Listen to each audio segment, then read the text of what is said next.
안녕하세요. 월요일 출근길 주식시황 글로벌 스탁소 박상준입니다. 요즘 날씨가 너무 아름답습니다. 저는 개인적으로 추위보다는 더위를 조금 선호해서 지금 같은 날씨가 딱 좋아요. 그래서 어떤 분들께서 많이 덥다고 하실 수 있지만 저는 지금이 저한테는 딱 적당한 것 같고, 그리고 5월 달에 비가 좀 많이 왔잖아요. 그래서 뉴스 보니까 역대 5월 중에 세 번째로 비가 많이 왔다고 하더라고요. 그렇다 보니까 5월에 저희가 야외 활동을 많이 못했습니다. 또 얄궂게 연휴 주말에만 비가 왔어요. 그래서 지금 6월 초, 6월 한 달 이렇게 비 안 오고 날씨 그래도 적당히 조금 더울 때 야외 활동을 좀 많이 하시면 좋을 것 같습니다. 자, 그럼 지난주부터 좀 살펴보고 들어가겠습니다. 지난주에 이제 경제 이슈 같은 경우에는 보면은 중국은 두 가지 중요한 제조업 지표가 발표가 됐죠. 이제 공식 제조업 PMI 그리고 차이신 제조업 PMI 이렇게 두 개가 발표가 됐는데요. 중국은 이제 공식 제조업 PMI 같은 경우에는 국유 기업 그리고 뭐 이제 대형 기업들 위주로 좀 포진이 되어 있는 PMI라고 보시면 될 것 같고, 차이신 제조업 PMI 같은 경우에는 중소기업 그리고 수출 기업들 위주로 좀 포진이 되어 있다라고 보시면 될 것 같습니다. 그래서 둘이 좀 나눠서 보시면 되는데, 공식 제조 PMI 같은 경우에는 48.8 나와가지고 예상치보다도 못 나왔어요. 그래서 여전히 축소 국면에 있구나, 그래서 좀 안 좋구나라는 걸 볼 수가 있고, 차이신 제조업 같은 경우에는 50.9가 나와가지고 예상치가 49.5였거든요. 그래서 예상치보다 잘 나왔습니다. 그래서 수출 기업이랑 중소기업은 아무래도 이제 심리적으로도 좀 확장되고 있구나, 이렇게 좀 보시면 좋을 것 같은데, 아무래도 공식 제조업 지표가 안 좋다 보니까 정부의 재정 정책, 어떤 그 정부의 지원이라던가 이런 것들은 조금 필요한 그런 상황인 것 같고요. 이런 것들이 수반되지 않는 상황에서는 중국 증시가 조금 오르긴 힘들겠다라는 생각이 듭니다. 아무래도 이제 중국에 투자하신 분들은 최근에 우려가 좀 많으실 텐데, 리오프닝 이후로 우리가 중국 증시에 대해서 기대감이 굉장히 많았어요. 왜냐하면 중국 전에 다른 국가들이 리오프닝 했을 때 반응을 봤잖아요. 순간적으로 소비가 확 늘어나면서 인플레이션이 갑자기 증가를 하기도 하고, 심지어 중국이 리오프닝을 한다고 했을 때 그동안 떨어지고 있던 유가가 다시 오를 거라고 하는 그런 불안감도 좀 있었고요. 최근에 유가 계속 떨어지고 있습니다.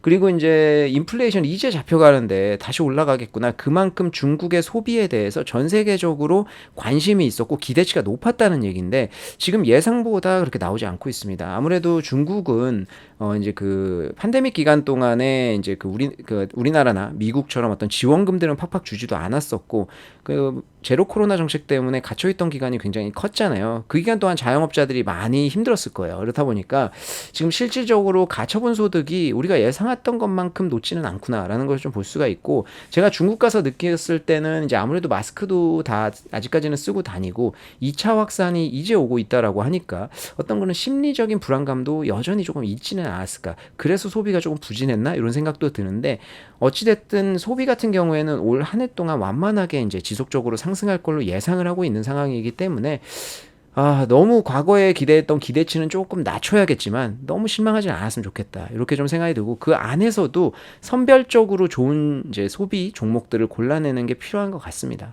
어찌됐든 지금 투자자들은 다 정부에서 어떤 지원책이나 이런 것들을 내놓기를 손꼽아서 기다리고 있는 그런 상황이다. 그리고 미국은 보시면은 이제 수요일날 발표된 9인 이직 이제 채용 공고, 졸트 채용 공고죠. 요거 같은 경우에는 1,000만 건이 넘었어요. 그래서 예상치보다 잘 나왔습니다. 지금 같은 상황에서는 안 좋은 뉴스죠. 그래서 이거 아직까지도 고용이 굉장히 좋네, 이렇게 좀 판단이 되는 그런 지표라고 볼 수가 있고요.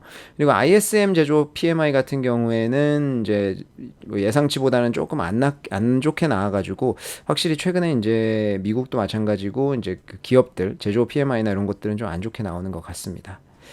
지난주에 이제 있었던 이슈 중에서 재미있었던 것들, 이제 흥미로웠던 것들 이야기를 좀 하자면, 부채 한도에 대해서 이야기 안 하고 넘어갈 수가 없겠죠. 지난 몇 주간 계속 증시에 영향을 줬었고 시끌시끌했었습니다.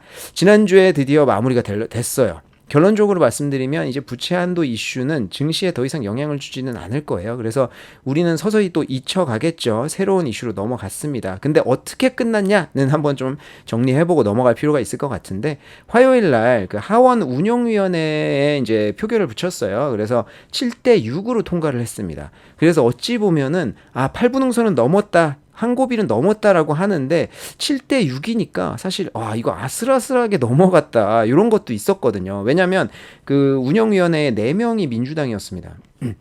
그러니까 민주당, 그러니까 상대편인 당은 당연히 이제 관례대로 반대표를 던지죠. 그래서 그 반대표가 나왔고 두 명이 공화당이었어요. 그러다 보니까 야, 이거 진짜 전체 표결 가면 혹시나 또 이게 또 안 되는 거 아니야? 이런 것들에 이제 의심이 있어가지고 화요일 날 제 기억으로 장이 안 좋았어요. 그리고 수요일 날 이제 전체 표결이 들어갔습니다. 한국 시간이었죠. 한국 시간으로 수요일 오전쯤에 표결이 들어간 걸로 제가 기억을 합니다. 화요일 장 끝나고. 그래서 그때쯤에 이제 표결이 됐는데 생각보다 이제 하원 표결이 안정적으로 넘어갔어요. 그래서 찬성 314표, 반대 117표로 해가지고 안정적으로 통과가 됐습니다. 그래서 이제 화요일, 그러니까 수요일이죠. 우리나라 시간으로 수요일 이후로는 뭐 크게 이슈가 되지는 않았고요. 목요일 날 이제 그 현지 시간으로 목요일에 이제 민주당이 이제 장악하고 있는 상원의원에 전체 표결을 붙였고요. 한국 시간으로 금요일 오전 해가지고 통과가 됐습니다. 그래서 이제 부채한도 합의안에 대해서는 사실 크게 이제 신경 안 쓰셔도 될 것 같은데, 제가 그냥 개인적으로 생각했을 때 뭐 장에 영향을 미치는 거는 뭐 있을 수도 있고 아닐 수도 있는데, 두 가지 정도는 향후에도 조금 살펴봐야 될 것 같다라고 해서 말씀을 드리면, 첫 번째는 이제 케빈 메카시 탄핵될 것이냐. 지금 케빈 메카시 탄핵에 대해서 이야기를 계속 하고 있습니다. 그래서 이 공화당 같은 경우에는 최근에 법안을 개정해서 한 명이라도 이제 대표에 대해서 탄핵을 이제 그 결의를 하면 탄핵에 대한 투표를 해야 돼요. 그래가지고 이제 케빈 메카시 같은 경우에는 이번에 당 내에서 불만이 굉장히 많기 때문에 그거에 대해서 탄핵에 대한 얘기들이 좀 나올 수 있겠다. 하지만 케빈 메카시가 탄핵된다고 해서 장에 큰 영향을 주거나 이러지는 않을 것 같아서 요거는 그냥 개인적인 관심사로 좀 향후에 누가 대표가 되냐에 따라서 또 이제 강경할 수가 있기 때문에 그거를 좀 봐야 될 것 같습니다. 왜냐하면 케빈 메카시에 대해서 이제 불만을 표시하는 분들은 대부분 강경파겠죠. 근데 이런 분들이 탄핵을 한 후에 그렇다면 누가 될 거냐? 당연히 강경파가 될 거예요. 그렇다고 하면 또 정치적으로 그리고 이제 경제에 미치는 영향들이 있을 수도 있기 때문에 그거는 이제 아주 먼 얘기기는 하지만 저는 요것은 좀 지켜봐야 될 것 같고, 두 번째는 피치에서 이번에 그 부정적 관찰 대상으로 넣었잖아요. 근데 이거 언제 빼냐? 요거 좀 중요한 것 같아요. 왜냐하면 과거에 2011년도에 S&P에서 부정적 관찰 대상으로 넣은 후에 4개월 뒤에 신용등급을 강등시켰거든요. 지금이랑 완전 똑같은 이유로 뭐 그거 하나만의 이유로 이제 강등을 시키진 않았겠지만, 사실 그때 예시로 봤을 때 만약에 이제 제외시키지 않는다고 하면은 그것조차도 뭔가 이유가 있어서 제외시키지 않는 거겠죠. 그래서 요거 제외시키는 거는 좀 지켜봐야 될 것 같아요. 왜냐하면 제외시키지 않고 신용등급을 강등시킨다고 하면 이거는 미국 채권에 결정적인 영향을 줄 수가 있기 때문에 요거는 또 경제에 한번 영향을 줄 수 있을 것 같습니다. 그래서 부채한도 합의안은 요 정도로 이제 우리의 관심에서 좀 떠났다, 이렇게 보시면 될 것 같고요. 이제 금리 인상이죠. 우리는 이제 금리 인상에 집중을 해야 됩니다. 6월 중순에 이제 한국 시간으로는 6월 15일쯤에 아마 그게 나오는 걸로 알고 있는데, 요 부채 한도 협상이 없어지고 다음부터 중요한 거는 금리 인상 어떻게 할 것이냐, 요거 저희가 좀 지켜봐야 될 것 같아요. 이게 지지난주에 보면은 금요일 날 그 인플레이션 지표가 예상치보다 높게 나왔어요. 그래서 아직 인플레이션 설마, 이게 뭐 사실 이제 저희가 이제 보는 그 인플레이션 지표는 아니고 이제 소비 지출에 대한 인플레이션이다 보니까 중요하게 작용은 안 했지만 예민한 장에서는 그런 것도 좀 중요하게 생각을 하잖아요. 그래서 지금 인플레이션 지표가 조금 높게 나왔네, 이런 이제 평이 있었고요. 근데 이게 5월 30일까지만 해도 저희가 그 금리 인상 시장에서 어떻게 보고 있나, 요거 할 때 제일 많이 참고하는 게 페드와치거든요. 요 CME 그룹에서 나오는 트레이더들 상대로 하는 이제 페드와치 금리 인상을 얼마나 보는지 요거에 대한 통계인데, 지금 5월 30일까지만 해도 페드와치는 6월 금리 인상 가능성이 66.6% 정도로 보고 있었거든요. 근데 5월 31일 장이죠. 그때 연준의 베이지북이 발표가 됐습니다. 근데 내용이 나쁘지가 않았어요. 연준 의원들이 4월, 5월 뭐 경제집 활동이 큰 변화가 없었다. 그리고 이제 금리 동결 가능성에 대해서는 언급한 내용도 있었고, 상대적으로 우호적으로 좀 변한 거를 확인할 수 있었거든요. 그래서 이거 금리 동결할 수 있겠다라는 어떤 기대감이 증가를 하면서 베이지북 발표 이후에 페드와치의 6월 금리 인상 가능성이 73%까지 상승했어요. 그래서 이게 지금 금리 동결 가능성이죠. 그래서 이게 금리 동결에 대해서 지금 시장에서는 보고 있구나라는 것을 알 수 있고요. 이게 지금 되게 재밌는 변화는, 그날 제 기억에 5월 31일이었는데 그날은 금리 동결에 대해서 6월은 금리 동결을 하고 그 다음 달, 그러니까 7, 8월 같은 경우에는 금리를 한 번씩은 인상을 한다. 그러고 나서 금리 다시 인하하지 않겠냐. 그러니까 한두 차례는 금리 인상을 할 것 같다라고 보는 트레이더들이 많았거든요. 근데 그 다음 날에는 보면은 금리 인상 아예 안 할 것이다. 이렇게 보는 쪽이 많았어요. 그래서 올해 내내 금리 동결하다가 12월 달부터 금리 인하할 것이다. 이렇게 봤었거든요. 근데 지금 연준 의원들, 필라델피아 연준 의원 같은 경우에는 그런 이야기들을 하고 있습니다.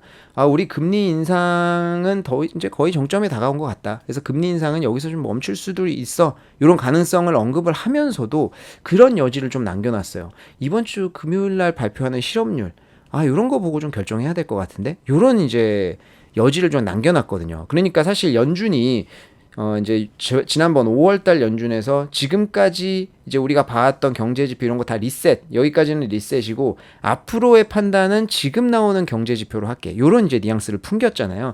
그런데 이제 그게 사실인 거죠. 그래서 지금부터 이제 15일 전까지 나오는 경제지표가 금리 인상에 굉장히 중요한 영향을 할 것 같습니다. 그래서 뭐 실업률이라든지 이런 것들 나오는 것들을 좀 꼼꼼히 살펴볼 필요가 필요가 있을 것 같아요. 근데 이게 지금 제가 봤을 때는 당장 단기적으로 조금 불안한 것은 트레이더들이 지금 단기적으로 뭐 베이지북 발표하고 이러면은 계속 이제 금리 인상, 금리 동결 가능성에 대해서 왔다 갔다 하거든요. 그러다 보니까 지금 지난 주말에 나왔던 그런 것들은 아, 금리 이제 동결하고 바로 금리 인하할 것이다. 이렇게 보고 있는 쪽이 강하다 보니까 이렇게 시장이 어떤 의견이 극대화돼서 한쪽으로 몰렸을 때 반대의 결과가 나오면 시장의 변동성이 굉장히 커져요. 그래서 저는 이렇게 한쪽으로 몰리는 건 좀 안 좋은 것 같은데 지금은 조금 그렇게 몰려있는 쪽이다라고 보시면 될 것 같고 앞으로 나오는 경제 지표에 따라서 저희가 좀 주의를 할 필요는 있을 것 같습니다. 그리고 기업 중에 인텔 같은 경우 뭐 크게 부각된 내용은 아닌데 제가 봤을 때는 조금 흥미로웠던 게 하나 있어서 인텔이 전통적인 반도체 강자죠. 근데 엔비디아에 밀린 지가 조금 됐어요. 근데 이제 특히 엔비디아 대비해서 AI 관련된 어떤 반도체 두각을 거의 나타내지 못하고 있던 상황이었거든요. 그래서 이제 연초 대비 한 13% 정도 올랐나? 그래요. 근데 이게 그 정도 수준이면 그냥 연초 대비 기술주 다 오르면서 그냥 같이 오른 수준이다. 이렇게 보면 될 것 같은데 경영진이 2분기 실적에 대해서 이제 긍정적으로 제시를 했습니다. 그러면서 지난주 수요일인가 주가가 한 5% 가까이 상승을 했는데 이게 인텔 2분기 실적에 대해서 4월 달에 매출 가이던스를 115억에서 125억 달러로 제시를 했어요. 그런데 지난주에 있었던 컨퍼런스에서 이 매출 가이던스를 상단으로 조정을 했습니다. 그래서 우리 기존에는 잘 나오면 맥시멈 125억 그리고 못 나오면 115억 정도 나올 걸로 예상을 했는데요. 지금 이제 막상 4월 지나고 5월 지나 보니까 그래도 매출이 하단은 120억 정도 될 것 같다. 매출 이제 상단은 125억으로 똑같은데 그러면서 상향 조정을 한 거예요. 그러면서 이제 주가가 상승을 했었는데 제가 생각했을 때 여기 더 중요했던 포인트가 AI 쪽인 것 같아요. 경영진이 이제 AI랑 데이터 센터 관련해 가지고 본인들의 매출이 그동안 좀 안 좋았던 거를 인정을 하고 이제 매출이 턴어라운드 하고 있다 이렇게 이야기를 했거든요. 그러니까 이제 시장에서는 이거 AI 관련돼서 지금 인텔도 바짝 추격하는 거 아니야? 이런 분위기가 좀 형성이 된 거죠. 그리고 연초 대비 엔비디아랑 비교해 보면 엔비디아는 한 200% 가까이 상승했거든요. 근데 이제 인텔은 너무 부진했잖아요. 그러다 보니까 저는 요거 보면서 구글하고 마이크로소프트가 좀 생각났습니다. 이게 비약적인 걸 수도 있는데 처음에 구글이 그쪽에 뭐 나왔는데 안 돼가지고 마이크로소프트가 쭉 치고 나가고 구글은 상대적으로 주가 안 좋았다가 구글이 이제 우리도 이제 캐치업 할게 이러면서 나와서 빨리 이제 그쪽에 막 내고 상품 내고 하면서 주가가 쫙 따라잡았잖아요. 그래서 인텔도 뭐 좀 자세히 좀 뜯어봐야 되긴 하겠지만 AI 쪽 이제 좀 강화하고 그러면 이렇게 많이 벌어져 있는 갭을 좀 줄일 수 있지 않을까? 개인적으로 이런 생각이 들어서 앞으로 좀 주의 깊게 보려고 저는 개인적으로 생각하거든요. 그래서 요거는 좀 말씀을 드렸고 디즈니 같은 경우에는 요거는 뭐 주가랑 크게 상관이 없는 내용일 수도 있기는 한데요. 인어공주 개봉을 했습니다. 근데 이제 사실 평론가들의 평은 그닥 좋지는 않았어요. 근데 제가 사실 평론가들의 평을 그렇게 믿진 않아요. 왜냐면 평론가들은 보는 잣대가 딱 정해져 있기도 하고요. 사실 뭐 영화나 소설이라든지 이런 것들이 다 개인의 어떤 그 취향이지 사실 누군가의 말을 듣고 우리가 판단하면 안 되는데 저는 이제 주식 입장에서 접근을 하다 보니까 그래도 조금 검증이 되는 게 평론가들의 평이 있다 보니까 그걸 좀 보는 편인데, 요번에 슈퍼마리오 개봉할 때 평론가들 평이 안 좋았거든요. 근데 매출은 1위예요, 1위. 지금 1조 원이 넘는 돈을 벌어들였습니다. 그래서 거기서도 제가 또 깨달았어요. 아, 이게 흥행이랑은 역시 상관이 없다. 전혀 상관이 없다. 그래서 요번에 이제 인어공주도 악평에도 불구하고 매출은 좀 견조했습니다. 그래서 개봉 첫 3일, 이제 첫 3일에서 이제 그 주말이 제일 중요하거든요. 그때 3일 동안 9,600만 달러 수익을 달성을 했어요. 근데 이거 뭐 비교할 대상이 없잖아요. 비교해보면 2019년도에 개봉했다 알라딘이 3일 만에 9,100만 달러를 벌어들였거든요. 그래서 알라딘보다 좀 앞섰기 때문에, 알라딘은 사실 히트작이잖아요. 그래서 알라딘보다는 괜찮은 출발선에 있다. 이렇게 좀 볼 수가 있을 것 같습니다. 그리고 이제 현재 보면은 이제 전 세계적으로 2억 달러 넘게 수익을 내 가지고 올해 흥행 수익 7위 정도 하고 있어요. 아, 참, 그리고 가오갤 3도 과거에는 좀 4위인가 밑에 떨어져 있었는데 지속적으로 꾸준히 돈 벌어 들여 가지고 지금 7.5억 달러 정도 수익 냈거든요. 전 세계적으로. 그래서 2위로 올라간 상황입니다. 이게 뭐 디즈니 주가에 이 한 영화의 성공이 큰 영향을 주는 것은 아니지만, 앞으로 나오는 영화가 어떻게 좀 될 거냐, 요거에 대해서 평가하기에는 좀 좋은 잣대이기 때문에 저도 요거 항상 좀 보는 편이거든요. 근데 이제 흥미로운 거는 보니까 국가별로도 제가 한번 좀 뜯어봤어요. 근데 이제 멕시코 흥행이 미국 다음으로 높더라고요. 아마 이제 미국 밑에 있고 어떤 문화적으로 교류하는 게 많아서 그런지 멕시코에서만 900만 달러를 벌어들였습니다. 근데 이게 첫 주의 기록이니까 좀 더 가보기는 해야 돼요. 한 가지 조금 우려까지는 아니고, 아, 요거 뭐지 하는 게, 이게 미국이 개봉한 날이 26일이었거든요. 금요일이었어요. 근데 이제 월요일 날이 메모리얼 데이로 휴일이었잖아요. 그래서 월요일까지는 쭉 견조했는데 화요일, 수요일 이렇게 보면은 조금 떨어져요. 근데 요거는 우려라고 하기는 조금 힘든 게, 아무래도 평일 날은 영화 보는 게 좀 많지는 않잖아요. 그렇다 보니까 떨어지는 것 같고, 다음 주말이 어떻게 되는지는 한번 조금 지켜봐야 될 것 같습니다. 그리고 루시드도 조금 흥미로운 내용이 있었는데 30억 달러 유상증자를 발표했어요. 근데 이제 18억 달러는 기존 대주주인 사우디아라비아 여기 공공투자기금에서 투자하기로 했습니다. 이 사우디아라비아 기금이 루시드의 지분 약 60% 정도를 보유를 하고 있거든요. 그래서 이게 나머지 금액, 이 12억에 대해서는 신주 발행을 통해서 유상증자할 것 같아요. 그래서 그날 주가가 폭락했습니다. 한 9% 정도 가까이 폭락을 했는데, 뭐 요번 유상증자 목표로는 자본 지출이나 기업 운영 쪽에 쓰겠다. 뭐 자본 지출이니까 결국에는 이제 캐파 늘리고 뭐 이런 것들이겠죠. 근데 사실 루시드가 지금 현금을 34억 달러 정도를 보유를 하고 있어요. 그래서 그리고 34억 달러에다가 우리가 흔히 이야기하는 크레딧 리볼빙, 그러니까 마이너스 통장이죠. 마이너스 통장을 7억 달러 보유를 하고 있기 때문에 어찌 보면 현금만으로는 그렇게 부족한 것 같지는 않은데, 이게 루시드에서 과거에 실적 발표할 때 이 정도 우리는 현금 가지고 있으니까 문제 없을 것 같다, 뭐 향후 자금 조달 필요 없다, 뭐 이렇게 이야기했었잖아요. 근데 이제 요번에 유상증자를 발표하니까 그때 아무도 솔직히 그 얘기 아무 귀등으로도 안 들었죠, 다들. 근데 이거 좀 불안하다, 뭐 이런 생각을 좀 하는 것 같아요. 지금 보유하고 있는 현금이 좀 충분한데도 불구하고 이렇게 자금 조달한다는 것 자체가 좀 힘든가 이런 생각도 들고, 소위 말하는 지금 스타트업들이 흔히 하는 게 이제 캐시 버닝이라고 하잖아요.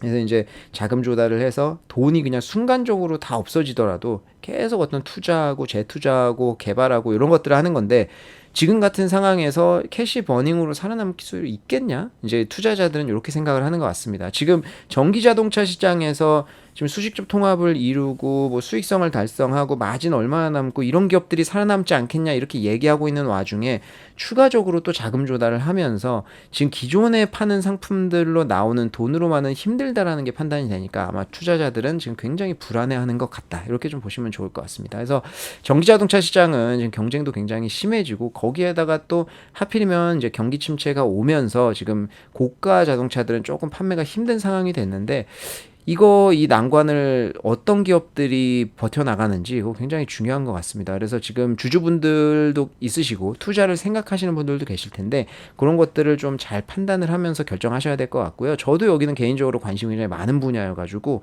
향후에도 꾸준히 좀 업데이트를 드리도록 할게요. 그리고 애플 오늘이죠. 오늘 이제 연례 개발자 컨퍼런스 개최를 하는데, 뭐 MR 헤드셋도 나올 것 같고 15인치 맥북 에어, 뭐 신규 칩 업데이트, 뭐 iOS 17, 뭐 이런 것들 공개될 것으로 예상을 하는데 두 가지 정도가 좀 중요할 것 같습니다. 첫 번째는 MR 헤드셋. 요거는 사실 나온다고 얘기한 지 좀 됐는데 이번에 나올 것으로 강력히 예상이 되고 있는데 그 혼합 현실 헤드셋이죠. 근데 가격대가 한 3,000달러 정도 돼요. 근데 왜 이렇게 비싸게 가격이 책정됐냐라고 하면은 기능이 굉장히 좋죠. 성능도 굉장히 좋고 근데 이제 기대치에 대해서는 잘 모르겠다라는 거예요. 왜냐면 이게 혼합 현실 헤드셋이 지금 게임, 동영상 스트리밍, 뭐 피트니스 뭐 이런 거에 좀 활용이 될 것으로 예상을 되는데 이게 기대가 되는 이유는 첫 번째 이제 애플워치가 우리 애플워치 많이 쓰시잖아요. 요거 신제품 나온 게 벌써 10년 됐거든요. 그래서 10년 만에 완전히 새로운 제품이라는 거. 요거에 대한 기대치는 조금 있는데 요거 MR 헤드셋에 대해서 발표한 게 2015년도예요. 근데 지금까지 이제 오래 걸린 거잖아요. 근데 2015년도에는 열광을 했습니다. 왜냐면 그 당시에는 가상현실, 뭐 로블록스 잘 나가고 메타막 잘 나가고 이러던 시기거든요. 그래서 그때는 야 애플도 이제 낸다고 야 진짜 잘 됐다 막 이러면서 이제 환호하던 그런 시기였는데 지금은 사뭇 분위기가 달라졌죠. 왜냐면 가상현실 같은 경우에는 여러 개 볼 필요도 없어요. 그냥 메타 딱 보면 메타가 지금 힘들어하고 있잖아요. 주가는 뭐 당연히 이제 작년까지 바닥 찍고 비용 조정하면서 최근에 이제 주가는 계속 오르고 있지만 그거랑 상관없이 MR 그러니까 가상현실의 사업 부문만 보면은 지금도 적자가 엄청나거든요. 그러니까 지금 뭐 메타 이런 데 할 거 없이 막 메타는 특히 이쪽에 10조 원 이상 쏟아부었다고요. 근데도 계속 적자잖아요. 그러니까 시장에서는 야 가상현실 이거 아직도 안 열렸는데 야 이거 너무 뒷북 아니야? 이제 와서 MR 헤드셋 낸다고? 이렇게 좀 볼 수 있는 거죠. 그리고 지금은 시장에서 집중하고 있는 게 AI잖아요. AI랑 상관없는 완전히 내용이라고 생각을 하니까 과연 이거 발표한다고 해서 큰 호응을 받을지 요거에 대해서는 잘 모르겠습니다. 한번 봐야 될 것 같고 실질적으로 골드만삭스나 이런 데에서도 이 MR 헤드셋이 이제 그 애플 매출에 기여하는 기여도는 2024년도부터 2028년도까지 보면 이제 꾸준히 한 5% 정도밖에 안 될 것으로 예상하고 있어요. 그러니까 크게 뭐 잘 될 것 같다 이렇게 보지는 않는다라는 거죠. 근데 이게 조금 다른 의도가 있는 것 같아요. 왜냐하면 성능이 타 헤드셋 대비 굉장히 우수해요. 가격대도 3,000불이니까 접근하기가 쉽지가 않잖아요. 뭐 게이머나 이런 사람들, 매니아들, 뭐 애플 매니아들 이런 사람들은 사겠지만 근데 이 MR 헤드셋의 기능을 보면요. 최대 밝기가 5,000니트예요. 근데 메타 퀘스트, 이 메타에서 나온 메타 퀘스트 2 같은 경우에는 최대 밝기가 100니트고요. 마이크로소프트의 홀로렌즈 2는 500니트입니다. 그러니까 이게 굉장히 훨씬 밝은 거예요. 기존의 제품들보다. 참고로 이제 이거 비교가 잘 안 되니까 말씀드리면 하이엔드 TV가 2000에서 5000니트 정도가 돼요. 그러니까 TV 정도의 밝기를 내는 거거든요. 이게 왜 이렇게 굳이 밝게 했지? 여기서 저희가 좀 추측해 볼 수 있는 거는 MR 헤드셋이 혼합 현실을 넘어서서 증강 현실에 쓰려고 하는 어떤 디딤돌 역할을 하는 게 아닌가 하고 생각을 하는데 우리가 흔히 얘기하는 증강 현실은 안경을 같은 걸 썼을 때 바깥 화면이 그대로 보이면서 거기에다가 이제 그래픽이 접목돼야 되는 거잖아요. 그렇다 보니까 이게 태양이라든지 이게 이거를 받으면은 기존보다는 훨씬 밝아야 완화될 수가 있어요. 그러니까 이게 현실 세계랑 겹쳐 보이는 거에서 너무 이제 이 밝기가 낮아버리면 아예 그래픽이 안 보여버리거든요. 그러니까 거기에 좀 활용을 하려고 이번에 5000니트까지 무리해서 내는 거 아니냐 이렇게 지금 예상을 하고 있습니다. 그래서 지금 제품은 사실 지금 당장 애플의 어떤 매출에 큰 이익이 되거나 인기를 굉장히 얻기보다는 향후에 나올 어떤 증강현실을 준비하는 단계다. 저희는 이렇게 생각을 하면 될 것 같고요. 그리고 두 번째로 좀 중요하게 볼 것은 AI 관련돼서 무슨 얘기하는지. 지금 유독 이제 애플이 AI 관련돼서는 큰 얘기가 없어요. 근데 최근에 이제 뭐 이슈가 되는 것들은 다 AI잖아요. 그래서 요번에 AI에 관련돼서 분명히 어떤 논의가 되지 않겠냐 이런 예상이 있습니다. 왜냐면 애플 그 에코시스템이 엄청나잖아요. 저도 주변에 지금 다 애플 제품이에요. 이제 어떤 거를 선택할 때 애플 그 생태계에 제가 들어와 있기 때문에 그 외의 제품을 선택하는 게 쉽지는 않거든요. 일반 부속품조차도요. 그렇기 때문에 이 생태계에서 AI를 접목해서 할 수 있는 게 사실 굉장히 크다라고 할 수 있습니다. 그래서 이번에 요 AI 관련돼서도 어떤 얘기하는지 시장에서는 굉장히 관심 주목하고 있고 저희도 좀 주목해서 봐야 될 것 같아요. 그래서 지난주 이제 얘기는 좀 요 정도로 마치고요. 뭐 이번 주에 우리 경제 지표 좀 보시면 월요일 날 ISM 서비스 PMI 발표 예정되어 있고요. 미국. 그리고 수요일 날 중국의 무역 수지 발표될 걸로 예상하고 있고요. 그리고 미국의 무역 수지도 수요일 날 좀 발표가 됩니다. 그리고 금요일에는 중국 인플레이션. 지금 중국이 인플레이션이 0.1%로 굉장히 낮은 상황이에요. 그래서 요게 이제 조금 올라가야 될 것 같은데 낮다고 해서 우리가 긍정적으로 보면은 야, 인플레이션율도 낮으니까 정책적으로 어떤 펼 수 있는 어떤 카드가 굉장히 많다라고 하지만 실질적으로 어떤 카드를 써야죠. 나 카드 많다라고 보여주고 안 쓰면 안 되잖아요. 안 되잖아요. 그러니까 이게 지금 인플레이션율이 제가 봤을 때는 조금 올라가든가 올라가면 긍정적으로 해석할 수가 있겠죠. 아, 경제 활동이 조금 많이 일어나는구나. 이런 것들에 대해서. 근데 계속 낮아지기만 하고 어떤 정책적인 정책적인 어떤 보탬이 없다라고 하면은 좀 투자자들이 실망하지 않을까 이렇게 생각을 하고 있습니다. 자, 그래서 이번 주도 활기찬 한 주의 시작 되시고요. 이번 주도 성투하시기 바라겠습니다. 감사합니다.